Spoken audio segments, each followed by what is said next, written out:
عزیز بہنوں بھائیوں، خداوند یسوع مسیح کے جلالی بابرکت نام میں آپ سب کی سلامتی ہو۔ کلام مقدس میں سے تلاوت کو سنیں گے۔ افسیوں کے نام لکھا گیا پولس رسول کا خط، اس کا باب نمبر 5 اور اس کی آیت نمبر 18 کا دوسرا حصہ۔ کلام مقدس میں کچھ یوں مرقوم ہے: روح سے معمور ہوتے جاؤ، روح سے معمور ہوتے جاؤ۔ یہ فعل جاری ہے، کنٹینیو ہے۔ ایمانداروں کے لیے یہ پیغام ہے، خدا کے بیٹوں اور بیٹیوں کے لیے یہ میسج ہے کہ روح سے معمور ہوتے جاؤ۔ اس ویڈیو کے آغاز میں ہی میں آپ کو بتانا چاہتا ہوں کہ یہ ویڈیو جو ہے تقریباً اس کے 5 یا 6 پارٹس ہوں گے۔ ہو سکتا ہے 1-2 اور زیادہ بڑھ جائے، کیونکہ یہ مضمون بہت وسیع ہے۔ میں آپ کے ساتھ بات کروں گا عید پینتیکوست پر۔ ہر کلپ جو ہے وہ اپروکسیمیٹلی 10 منٹ کا ہوگا۔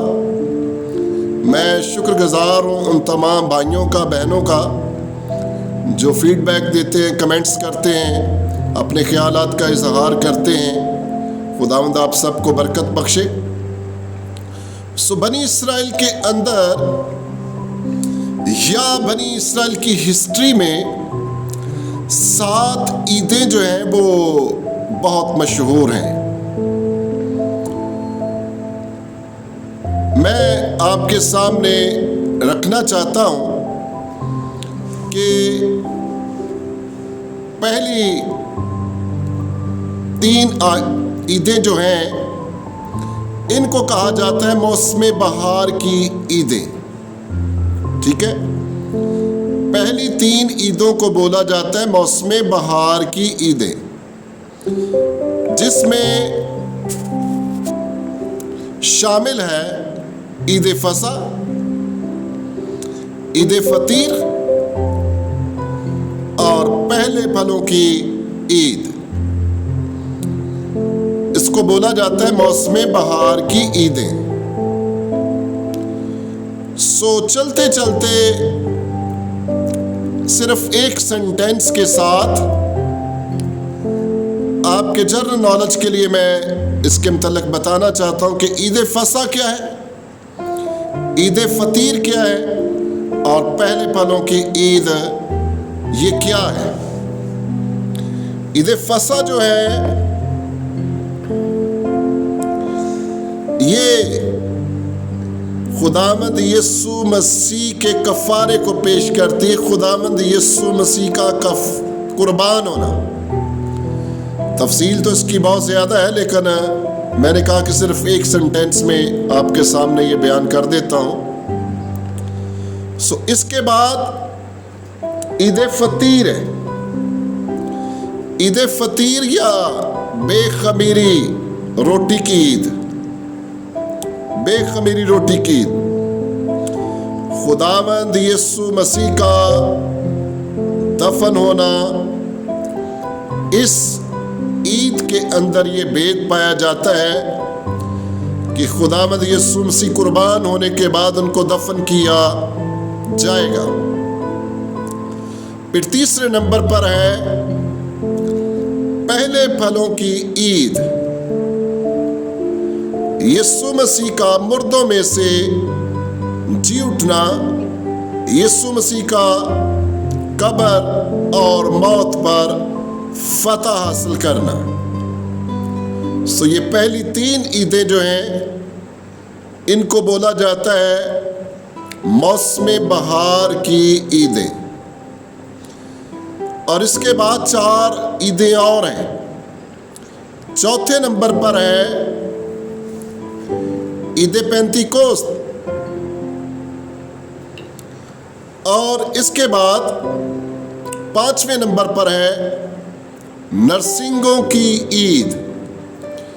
پھر 6 نمبر پر ہے یوم کفارہ، اور 7ویں نمبر پر ہے عید قیام یا خیموں کی عید۔ ان کے پہلی 3 عیدیں اور آخری 3 عیدیں، پھر اس کے سینٹر میں جو ہے وہ ہے عید پینتیکوست۔ اس پر ہم غور کرنے والے ہیں، کیونکہ اس سنڈے کو اسی عید کے تعلق سے بہت سارے چرچز میں کلام سنایا جائے گا۔ یہ روایت کے مطابق تو 1 سال کے بعد، لیکن پالوس رسول نے خط لکھا افسیوں کی کلیسیا کے نام، جس کی تلاوت بھی میں نے کی 5ویں باب کی 18ویں آیت کا دوسرا حصہ، کہ روح سے معمور ہوتے جاؤ۔ اور میں کہنا چاہوں گا روح سے تو ہم نے ہر روز معمور ہونا ہے، ہر روز ہمیں معمور ہونے کی ضرورت ہے۔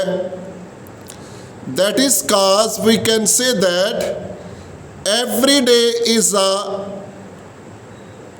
day of Eid Pentecost، کیونکہ ہمیں ہر روز رول القدس سے، اس کی معموری سے معمور ہونے کی ضرورت ہے۔ بیٹیوں، بہنوں، بھائیوں، بڑا ضروری ہے کہ ہم اسی چیپٹر میں 5ویں باب میں پالوس رسول فرماتے ہیں کہ خدا کی مرضی کو سمجھو کہ کیا ہے۔ ان لفظوں پر بھی غور کرنا چاہیے کہ خدا کی مرضی کو سمجھو کہ کیا ہے۔ خدا کی مرضی یہی ہے کہ ہم روح سے معمور ہوتے جائیں۔ یہ خدا کی میرے متعلق، آپ کے متعلق مرضی ہے کہ ہم روح القدس سے معمور ہوتے جائیں، اور جس قدر کوئی روح القدس سے زیادہ معمور ہوتا جائے گا، اسی قدر وہ استعمال بھی زیادہ ہوگا۔ آئیے غور کرتے ہیں۔ لفظ پینتیکوسٹ جو ہے، یہ یونانی زبان کا لفظ پینٹا سے نکلا ہے، جس کا مطلب ہے 50واں دن۔ آپ جانتے ہیں کہ خداوند یسوع مسیح، ابھی میں نے آپ کے سامنے ایک عید کا ذکر کیا، پہلے پھلوں کی عید، جس کے اندر بید چھپا ہوا ہے کہ خداوند یسوع مسیح کا جی اٹھنا، اس کا قبر اور موت پر فتح پانا۔ خداوند یسوع مسیح زندہ ہونے کے بعد تقریباً 40 دن تک شاگردوں کو، دوسرے لوگوں کو ملے اور ان کو وہ نظر آتے رہے۔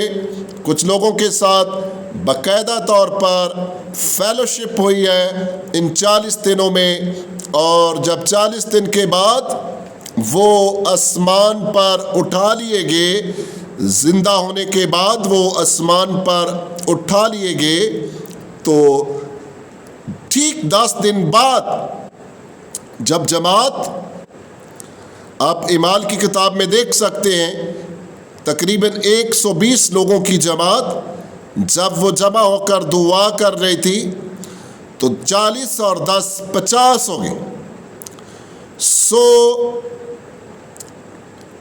اس کا مطلب ہے 50ویں دن کے بعد روح القدس جو ہے ان سب پر نازل ہوتا ہے، اور وہ روح القدس سے بھر جاتے ہیں، اور کلام میں لکھا ہے کہ وہ غیر زبانیں بولنے لگے۔